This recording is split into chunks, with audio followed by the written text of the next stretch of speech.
สมัยนี้ខ្ញុំបានក្រុមការងារបានមកដល់ខេត្តបាត់ដំបងទៀតហើយបាទសម្រាប់បងស្រីដែលជាអ្នកប្រើប្រាស់ធ្វើថ្នាំបន្ទាប់នៃ QI គាត់ទទួលបានប្រសិទ្ធភាពប្រមាណ%ចាំមើលសួរគាត់ទៀតតើគាត់បានធូរប្រមាណ%ហើយនេះសួរបងចាសួរមានឈ្មោះដែរបង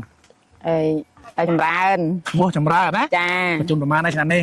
ទៅខ្សែស្ដើងណាស្ដើងប្រមាណស្ដើងហ៎ខ្សែ3បឺតមាត់ណាបើកាលទៅដល់មិញហ៎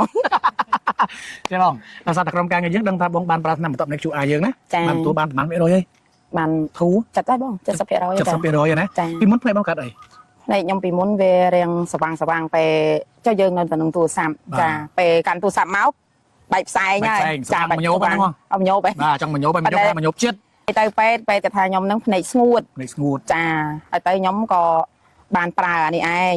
ចាបានប្រើនេះទៅក៏ចា QI ក៏បានក្លន់ដែរឥឡូវបាន60-70%ហើយធូរណាចាឥឡូវភ្នែកយើងមើលទូរស័ព្ទលេងអីមែនទេលេងអីហើយវាលេងសវ៉ាន់លេងព្រិលហើយចាចុះបងស្រីចាំថានៅពេលដែលប្រើ QI បានប្រហែលថ្ងៃដឹងមកលទ្ធផលប្លែកចាំទេខ្ញុំបានប្រហែលថ្ងៃហើយជា3ថ្ងៃទៅ4ថ្ងៃដឹងហើយចាមានតិចឥឡូវបានធូរណាសប្បាយចិត្តទេបងសប្បាយចាហើយស្គាល់ QI តាមរយៈណាដែរអូតាមក្រុមការងារគេណែនាំចាតែសួរថាភ្នែកហ្នឹងមិនអីអត់ហ្នឹងភ្នែកខ្ញុំរៀងស្វាងបើស្វាងសាកប្រើជាមួយ QI សាកមើលមកខ្ញុំក៏សាកបងប្រើចាសូមផ្ដាំបងប្អូនថាដែលអ្នកមានបញ្ហាភ្នែកសរសៃក្រហមភ្នែកបាយកន្ទុយថ្លែនហើយនឹងភ្នែកស្ងួតដូចនាងខ្ញុំអញ្ចឹង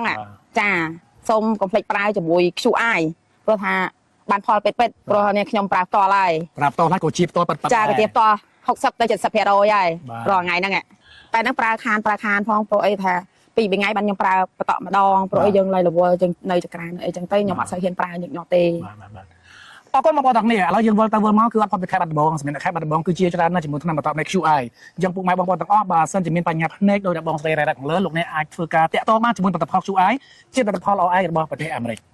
ណាបងប្អូនណាលេខទូរស័ព្ទរបស់ក្រុមហ៊ុនតែមួយគត់នៅលើកញ្ចក់អេក្រង់នេះខលមកឡើយមកឬក៏អាចឆាតចូល page ដើម្បីពិគ្រោះនិងពិភាក្សាជាមួយអ្នកកាត់ថ្លៃពីអ្នកជំនាញនៅក្នុងក្រុមហ៊ុនរបស់យើងចាអ្នកបាត់ដំបងដូចគ្នាអត់កុហកអ្នកបាត់ដំបងទេល្អពេតឥឡូវនេះមិនដែរបងស្រីជឿឬក៏មិនជឿពីគុណភាពថ្នាំបន្ទាប់នៃ QI ចាពីមុនហ្នឹងខ្ញុំអត់ដែរជឿទេលើផលិតផលខាងលើអនឡាញចាប៉ុន្តែឥឡូវហ្នឹងខ្ញុំមានបញ្ហាខាងភ្នែកតែបានប្រើជាមួយផលិតផល QI នេះនាងខ្ញុំជឿជាក់ចាសំខាន់នៅរឿងភ្នែករបស់យើងហ្នឹងឯងពីមុនមិនដែរថាអូមានបញ្ហាអីគិតតែរឿងសុខភាពផ្សេងអាបានគិតតែគូរឿងភ្នែកទេចាតែឥឡូវហ្នឹងអត់ទេខ្ញុំស្រឡាញ់វាហើយឥឡូវហ្នឹងចាប៉ុន្តែឥឡូវហ្នឹងខ្ញុំក៏ជាតំណាងចែកចាយរបស់ថ្នាំបន្ទាប់ភ្នែក QI ដែរប្រចាំខេត្តណាប្រចាំខេត្តបាត់ដំបងវ៉ាវអញ្ចឹងបងប្អូនទាំងអស់គ្នានៅខេត្តបាត់ដំបងស្គាល់បងស្រីចង់បានថ្នាំបន្ទាប់ភ្នែកឬក៏ចង់បានផលិតផលពីក្រុមហ៊ុនយើងអាចតាក់ទងគាត់បានសម្រាប់ខេត្តបាត់ដំបងណាហើយសម្រាប់លេខទូរស័ព្ទលើកញ្ចក់អេក្រង់ក៏មានដែរខលមកឡើយមក